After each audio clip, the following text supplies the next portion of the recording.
So if you are with us, welcome. Hope you're enjoying the sunshine. And if you will put your name in the chat so we can keep record of attendance. If you are not currently getting an email from us about these and would like to, please add your email. And so today we're with Maria Matarazzo, and we're going to be talking about some of her story and the people and events that helped her to change her path, how she maintains health and wellness. So Maria, welcome. It's good to be with you. Thank you. So if I seem a little distracted for the first 5 minutes, because I'm letting people in from the waiting room, so bear with me for a few minutes. But I appreciate you being willing to come today and share part of your story with us. We've had opportunities to have some conversations about this. I'm looking forward to hearing it. So I'm going to ask you to introduce yourself and just tell whatever you want people to know about your current roles in the community. Okay. So I am Maria Matarazzo. I use she, her, and her pronouns, and I am currently an MSW student in the Advanced Standing program at App State. I am also lucky enough to be one of Denise's interns this year, so I am very excited to be here. Thank you for being with us. So I'm going to let you start with wherever you would like to start with about some of the experiences that you had when you were younger. Okay. So I am a former foster kid. I spent most of my childhood in and out of foster care. And the first time that I entered foster care, I was 4. And my mom's boyfriend was living with us at the time. And there was a lot of abuse. It just wasn't like a good situation. There was physical abuse, sexual abuse. I have an ACE score of 6. So not as high as some people, but I think Denise called it like a medium score.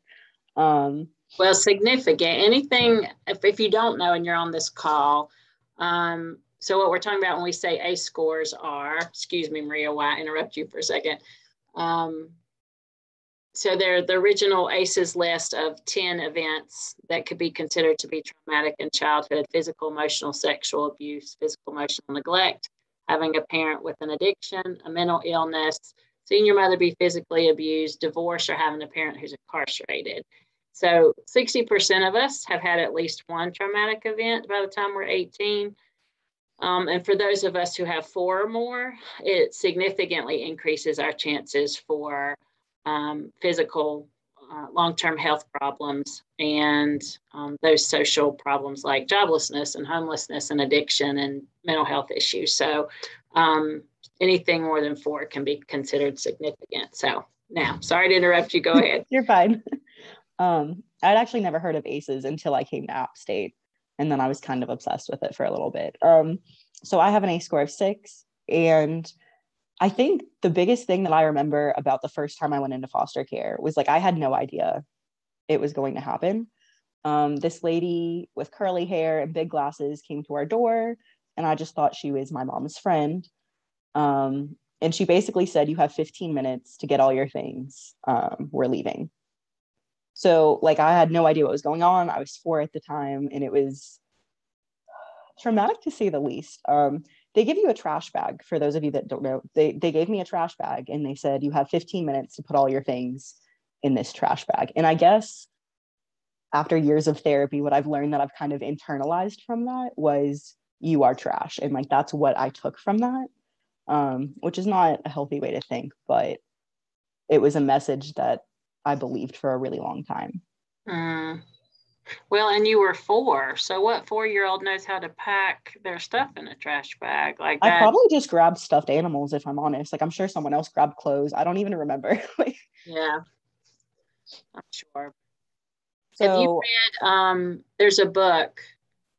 She came and did a training with us. I'll look it up. She talks about not having a suitcase when she was taken into foster care, and had something to do with a garbage bag. I'll look it up. Go ahead. Yeah, that's a very common experience. So I stayed in foster care with several different people for about 4 years. And then when I was 8 years old, my mom got custody of me back. And I think the part I left out was I also have a brother. He's 2.5 years older than me, and he's autistic. But because the abuse wasn't happening towards him directly, it was only happening towards me and my mom, I was removed from the home and my brother was allowed to stay. And I think part of that was this man became, my abuser was my mom's husband at that point, and he was making decent money, and my brother had a lot of medical bills. So I'm not sure if that had anything to do with it, but I was the only one that was removed from the home, so we were separated. And then when I was 8, my mom had split up from him, so she got custody of me back. And probably it was within that first year. I can't remember how many months had passed, but within that first year, he'd moved back in with us. So I still lived with both of them, my mom and my stepdad and my brother, for I guess the next 6 years, because when I was 14 and I started high school, I like finally broke down and told a teacher. So that's part of the reason why when Denise asked me what I wanted to call this, I thought it takes a village, because if I hadn't told that teacher, if I hadn't had such strong relationships with the staff at my school, I don't think I necessarily would have told anybody. I probably would have just kept that to myself. And I think it's interesting because I'm a school social work intern right now, ironically. But some of the kids that I see now that have significant trauma, school's the last thing on their mind. They're not worried about grades or sitting still in class because they just can't focus on those things. But for me, I think it was kind of backwards. For me, I hyper focused on school because it was something I could control. So I was like that straight A student, like that annoying kid that sits in your classroom during your planning period. That was me. But it was because of those relationships that I was able to tell somebody and get out of that situation again. I appreciate your point about being the perfect student, because I think when we talk to teachers about this, they want us to give them that checklist of what this is supposed to look like. And I think we all expect it to be dirty, torn clothes, doesn't do homework, can't get a hold of parents. And I think just as often, it's the opposite end of the continuum of perfectionistic and super anxious and turning in everything early. And so it's not necessarily how we think it's supposed to look, which is why one of Candace's big things is universal precautions. Take care for everyone as if they're from trauma, because you really can't predict it based on how they look or how they act. Like it's all socioeconomic levels and education. And so that's a really good point, that you don't look like I think people expect kids from trauma to look. Yeah.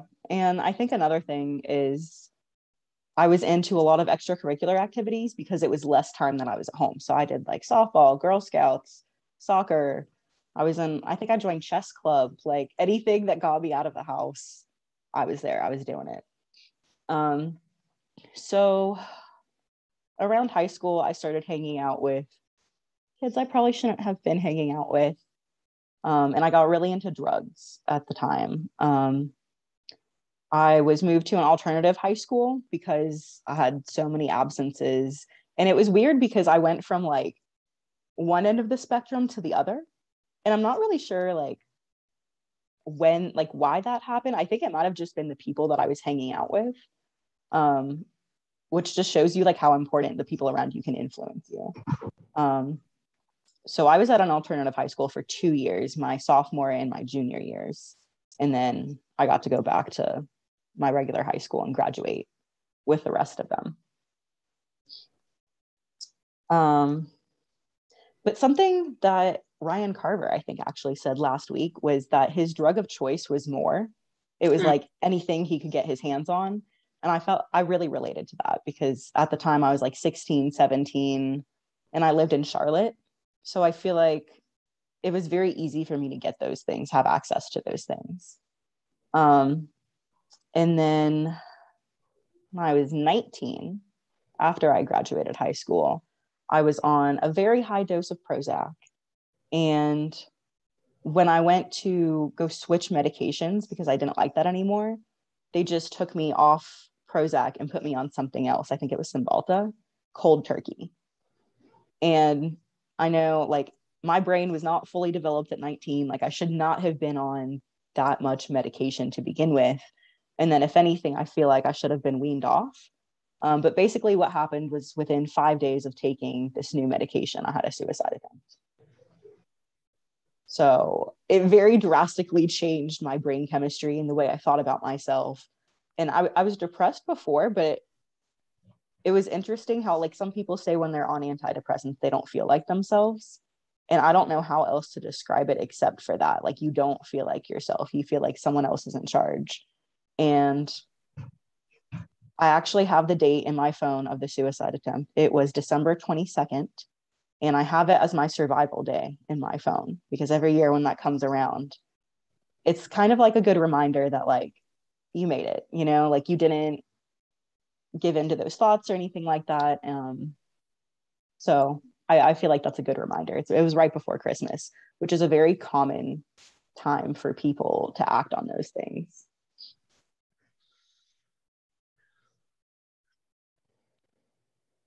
In a minute, we're going to talk, whenever you finish sharing the details, we're going to talk about, you've mentioned like school was kind of a saving grace for you and some other people and events that influenced you in a positive way. I want to come back to in a few minutes how you feel like those trauma experiences change the way you think and the way you do relationships and the way you trust and fear and things like that. So we'll come back to that in a minute. Anything else that you wanted to share? How long were you in the hospital? I was an inpatient for, I think, just over 2 months. And then after that, I was in an intensive outpatient program. And it was a group therapy session that was led by a social worker. So I feel like this is where my story like kind of starts to change. Her name was Kendra. And previously, like my experience with social workers had been put your stuff in this trash bag, let's go. Which I think a lot of people do kind of have that misconception that social workers are only like CPS workers, which is a very hard job. I don't want to like put down any CPS workers. But I feel like a lot of people have that connotation in their head of that's what a social worker is. But it wasn't actually inpatient, I wouldn't say, that ended up saving my life. I think it was the group therapy that I got in my intensive outpatient program. So that's kind of why I wanted to be a social worker. Very cool.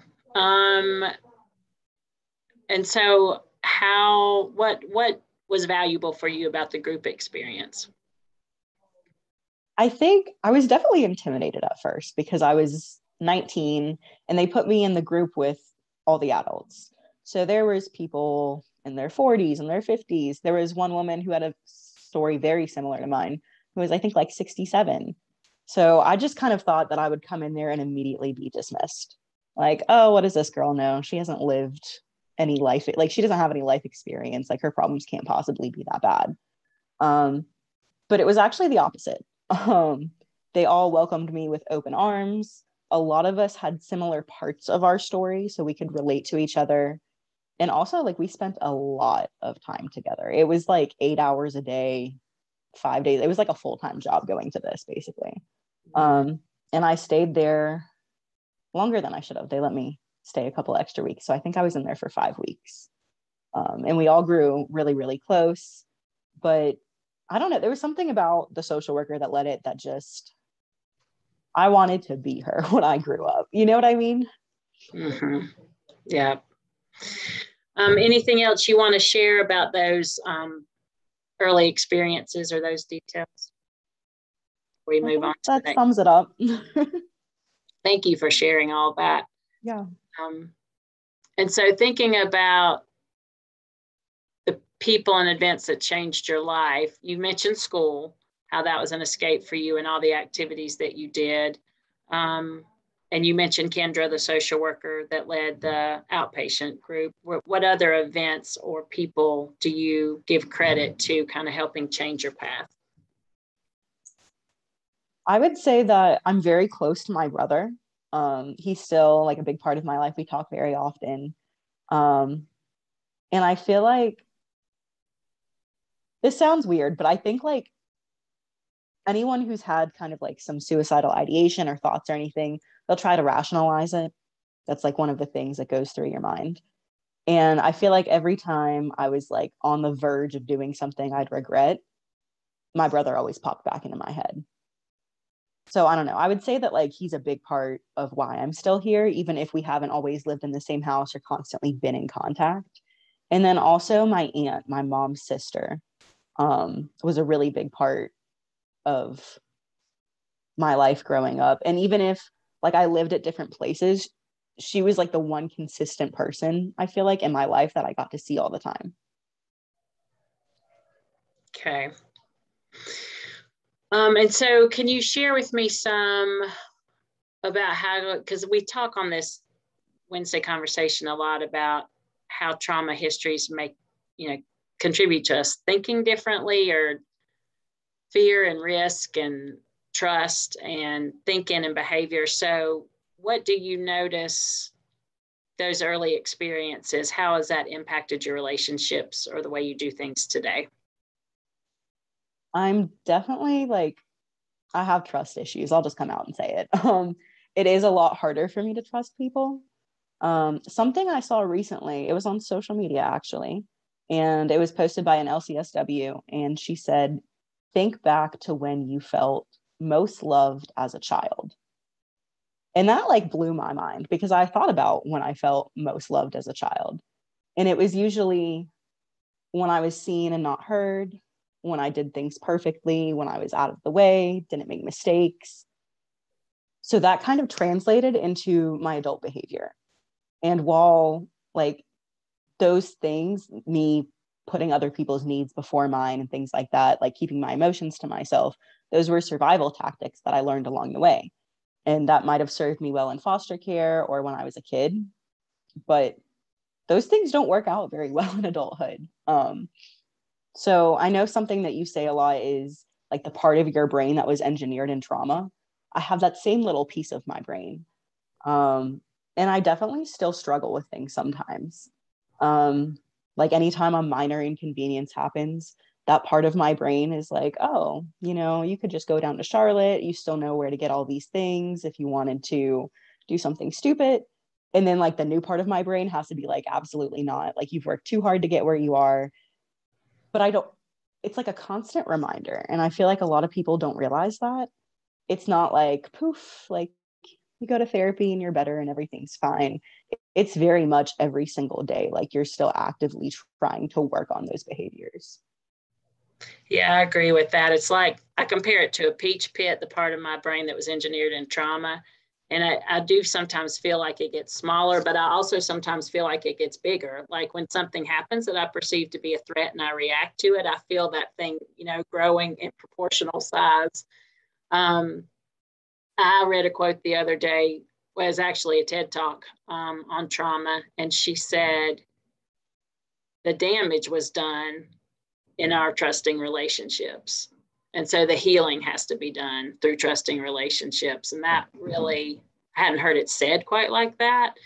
But she was talking about how we kind of are surprised that people have trust issues because the trauma was over so long ago. But when you are damaged by or hurt or wounded by the people that you trusted to take care of you, that had power over you, then really what can you believe in for a long time until you figure out how to judge safety and things like that.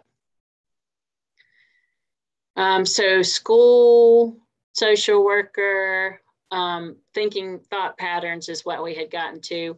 Other things that you notice that impact your relationships or behavior currently? I was just talking about this with my partner recently, about some of my triggers. And one of them is when I perceive that someone's angry with me, at least half the time I'm wrong. Like at least half the time they're not even mad. I've just like made up this story in my head. I'm like, oh my God, this person's mad at me. I did something wrong. And for me, like there's no worse feeling than that feeling of you're in trouble. Because at my house, like when I was in trouble, the next thing that happened was always something really bad. So if I feel like I'm in trouble, my brain will just like shut down. So sometimes like if someone raises their voice and we're in public, I need to like practice some of those deep breathing exercises that we always practice, or I'll just remove myself from the situation. Um, this is very random, but I associate James Taylor songs with my abuser, so I really don't like them. So what I've made up in my brain as a coping mechanism is now anytime I hear one of those songs, I will start singing "You're So Vain" and just kind of play that over top of it in my head, and magically it always works. Well, that's cool.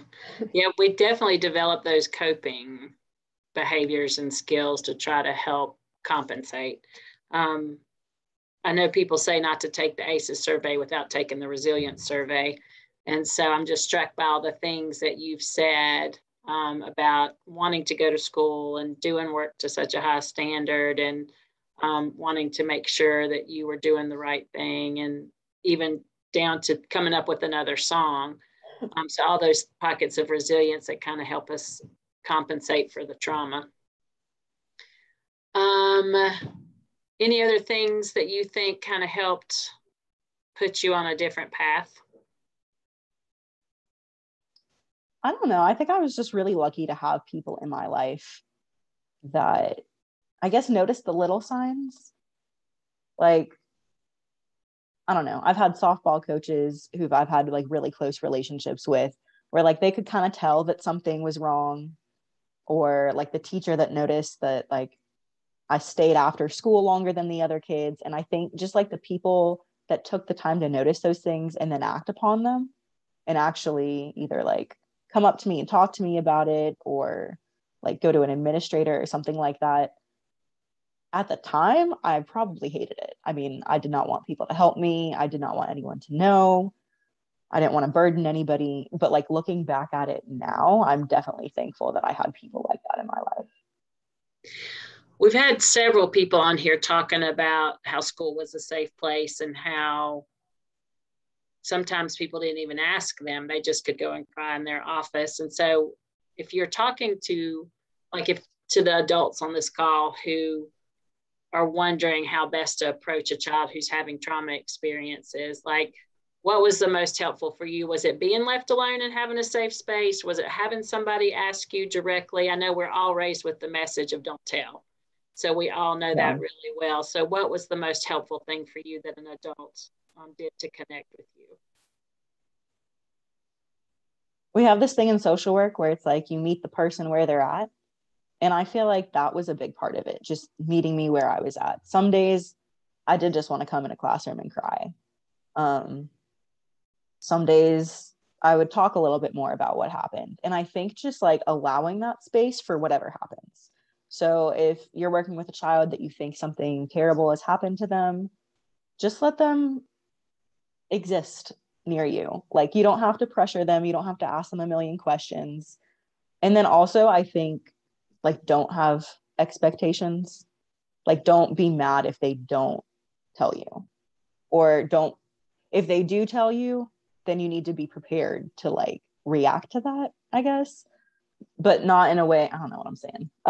Not in a way that's like going to alarm the kid. You know what I mean? Like you need to be prepared for whatever you're going to hear if you allow that kid to have that space.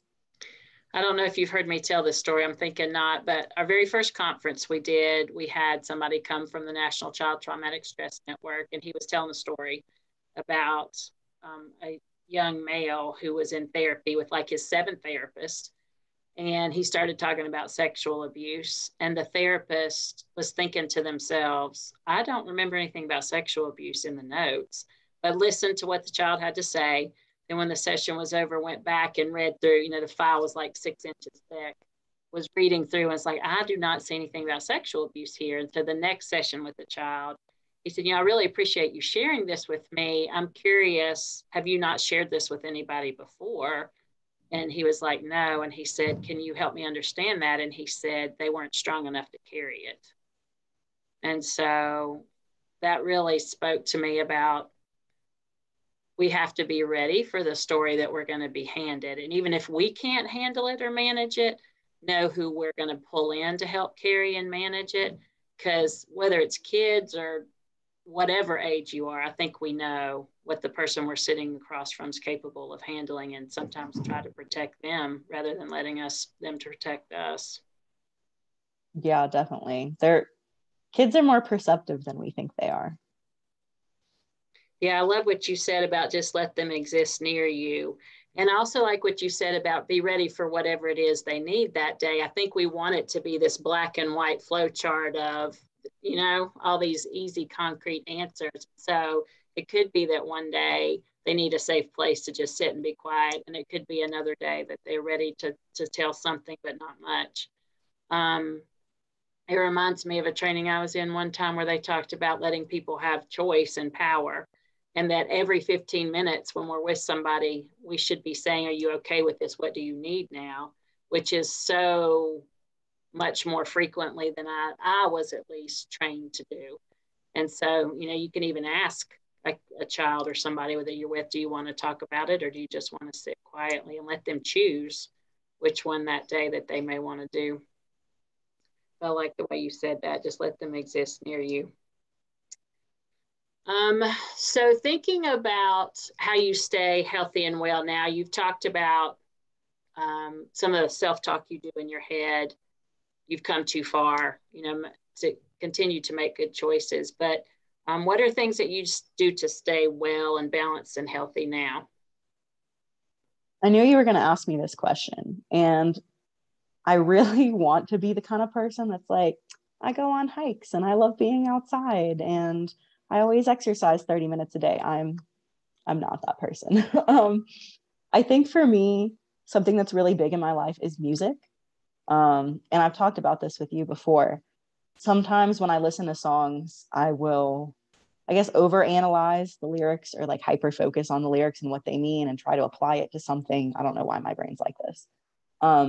But a loophole that I've discovered is if I listen to music in a different language, in a language that I don't understand, for some reason, I feel like it activates a different part of my brain. I don't know the scientific process behind it, but it kind of allows me to just like focus on like the elements of the music and the rhythm and the beat and things like that.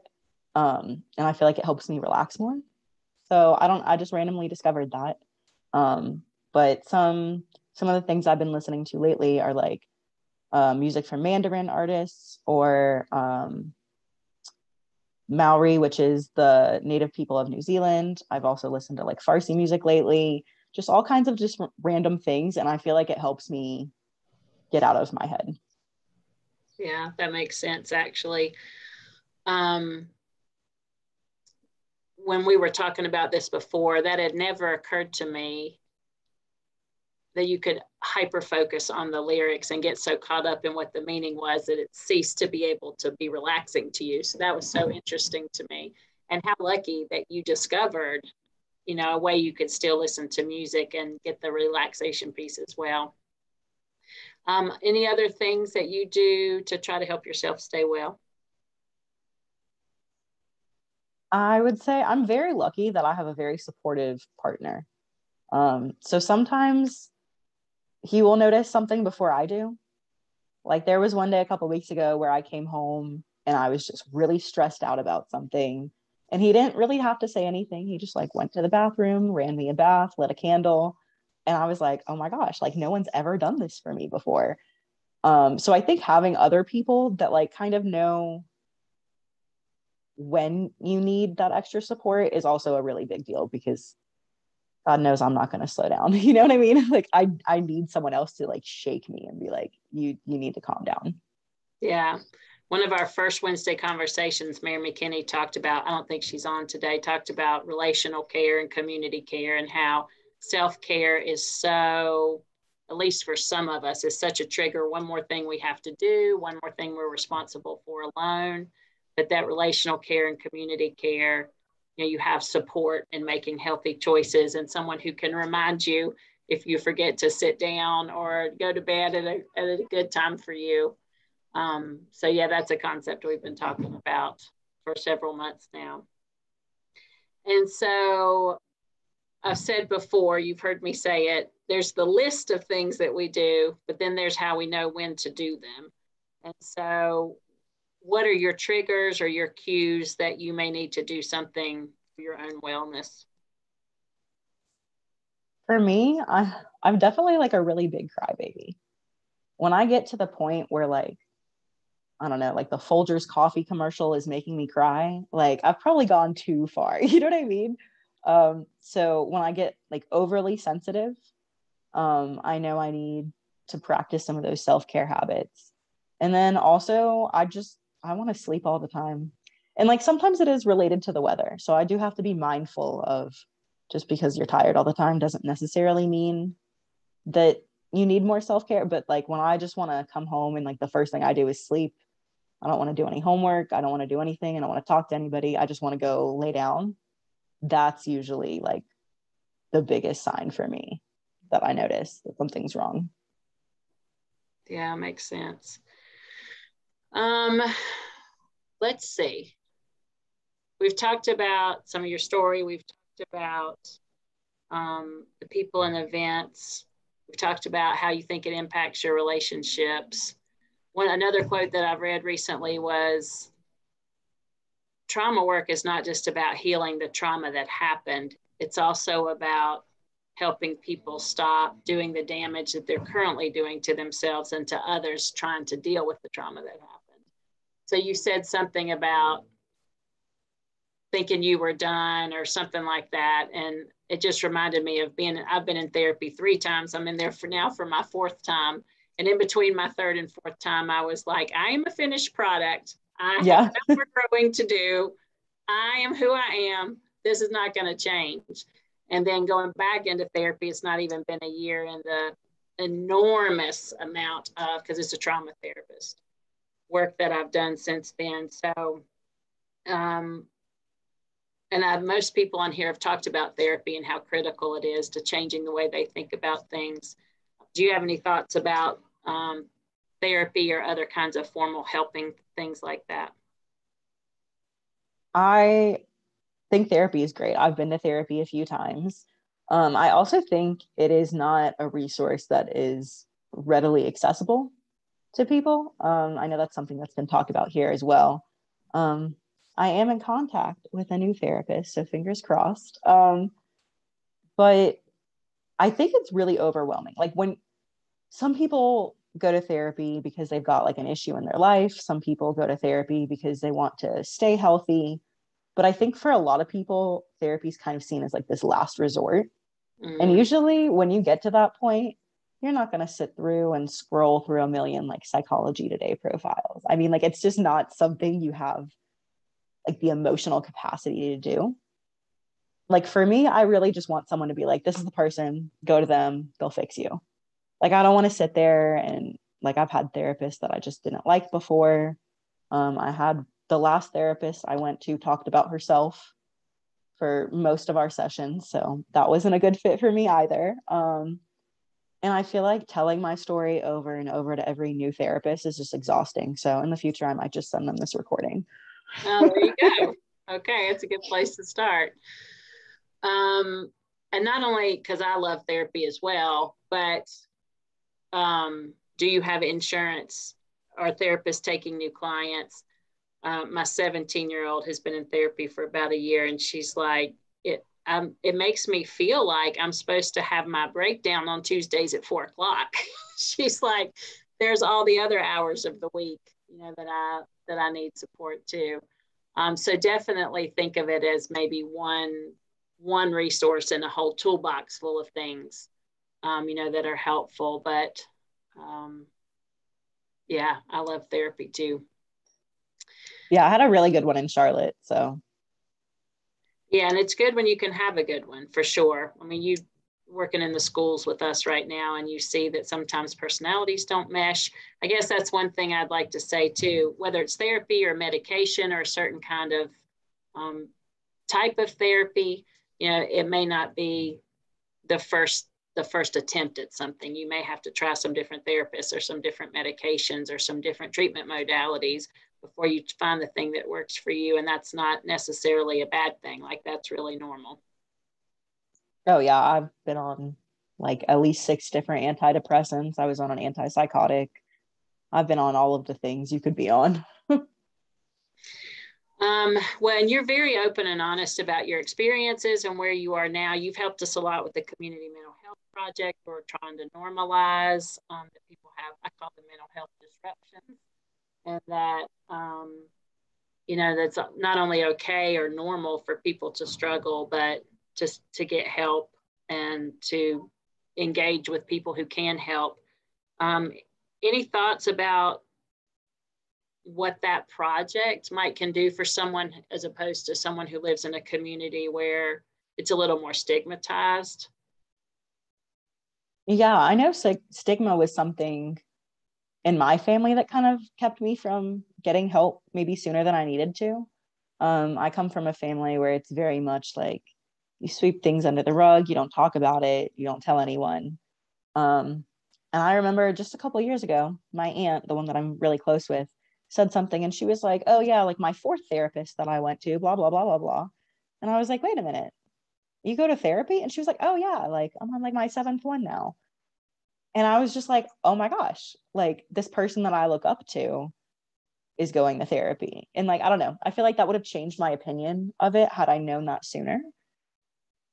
And I don't know, I do think it's important to normalize it because like it might not work for everyone, but it does work for a lot of people. And if you have the privilege of having access to therapy, I definitely think you should use it. Yeah. I don't know if you were listening when we had Brett Loftus on here, and he was saying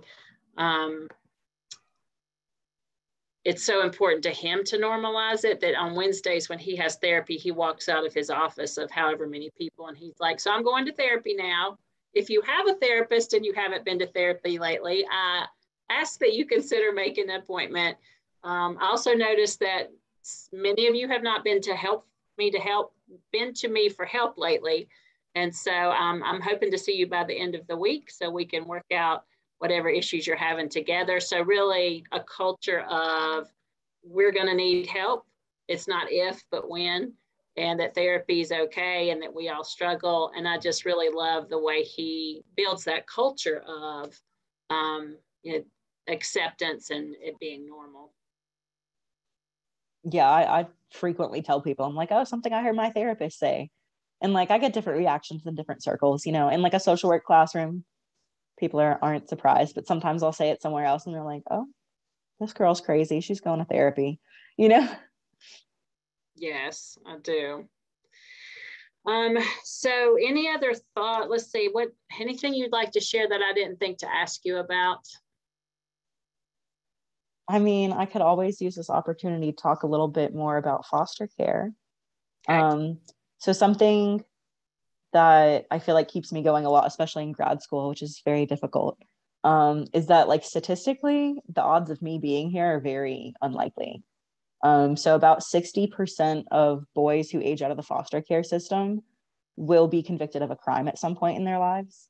And about 70% of girls who age out of the foster care system will be pregnant before their 21st birthday.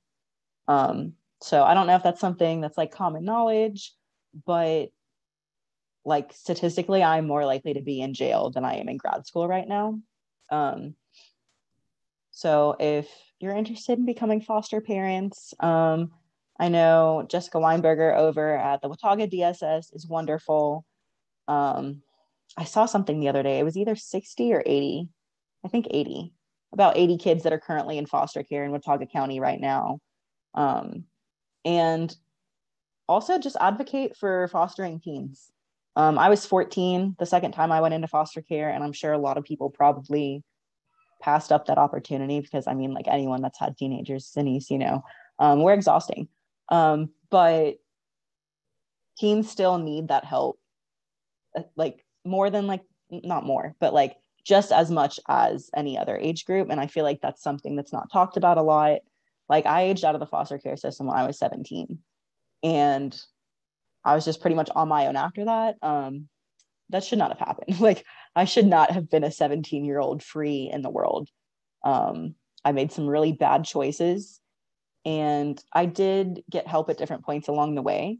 But I feel like if more people gave teenagers in foster care a chance, or there were more resources for teens that are aging out of foster care, I feel like some of those outcomes about like teen pregnancy and ending up in prison later on in your life, I feel like some of those numbers could go down.